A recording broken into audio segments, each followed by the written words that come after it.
Bakıyla inaşı aynası köçe tarafa karab turibdi. Yol tarafa qaranglar. Bu tarafımızda Dinamo stadion, böyle şimdi okul merkezleri var. Bu tarafımız Aktepe Lavaş, Urdupini elde.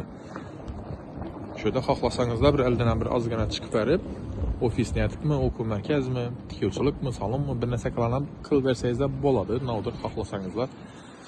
Çünkü yola qarab turibdi bu tarafı. Hadi o'sha tarafdan chiqamiz. Domni aldi tarafini ham ko'rsatib o'taylik. Bu yerda besetkalari bor, bu yerda parkovka zonalari bor. Şimdi eldiler akkuratli bo'lib quyilib turibdi.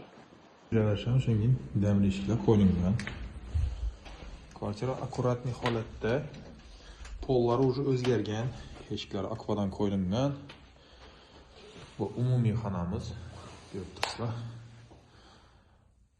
Потолоклары натяжной bo'lib, oynalari akvadan. Bu tarafimiz yuvinish xonasi. Kafil qilib remont qilingan. Bu tarafimiz oshxona. Ayqillar tayyor kvartira. Böyle prikojin mebeli место bor. Ajoyib toshkada joylashgan. Past raqamdan qoldiraman, bemalol murojaat qilaveringlar.